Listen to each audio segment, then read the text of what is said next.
আসসালামু আলাইকুম। দেখেন আরও একটা ঘটনা। চট্টগ্রামে রানওয়েতে আটকে গেছে মদিনা থেকে আসা হজ ফ্লাইট। আমি জানি যে আমার এই ভিডিওটা আপনারা খুব ভালো মতন দেখবেন না, বলবেন যে কী এমন ঘটনা। আসলে আমরা যতক্ষণ না পর্যন্ত বড় কোনো দুর্ঘটনা না ঘটে ততক্ষণ পর্যন্ত আমাদের হুঁশ ফেরে না। আমি এর আগেও বলেছিলাম যে এই ছোটোখাটো যে যান্ত্রিক ত্রুটি হচ্ছে এটা কিন্তু বড় ঘটনা ঘটবে। এর আগে কয়েকদিন আগে সিঙ্গাপুরগামী ফ্লাইট ওড়ার পরপরই ঘুরে আবার রানওয়েতে চলে আসে যান্ত্রিক সমস্যা। এখানেও দেখেন যে চট্টগ্রাম শাহ আমানত আন্তর্জাতিক বিমানবন্দরে মদিনা থেকে আসা হজ ফ্লাইটের একটি উড়োজাহাজ যান্ত্রিক ত্রুটির কারণে রানওয়েতে আটকা পড়ে। এতে প্রায় 2 ঘন্টা বিমানবন্দরের রানওয়ে বন্ধ ছিল, যাত্রীরা 2 ঘন্টা প্লেনের মধ্যে বসেছিল। তাহলে যান্ত্রিক ত্রুটির কারণে রানওয়েতেই আটকা পড়ে, এটা আসতে পারলো না তার নির্দিষ্ট স্থানে, যার কারণে নামতে পারলো না। তাহলে এই যান্ত্রিক ত্রুটিটা যদি আকাশে হইতো, এখানে রানওয়ের উপরে আটকে গেল, আর ত্রুটিটা যদি আকাশে হইতো কী হতো কল্পনা করেন।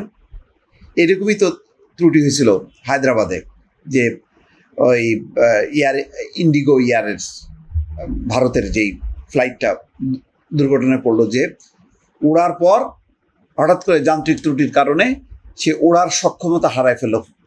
পরে একটা ছাত্রদের একটা হোস্টেলে যে আঘাত খাইলো এবং একজন বাদে বাকি সবাই মারা গেল। লন্ডনগামী ইন্ডিগো এয়ারের একটা ফ্লাইট। এখানে দেখেন ওই তখনও সমস্যা হয়েছিল, চলে আসলো, এটা রানওয়েতে আটকে গেল।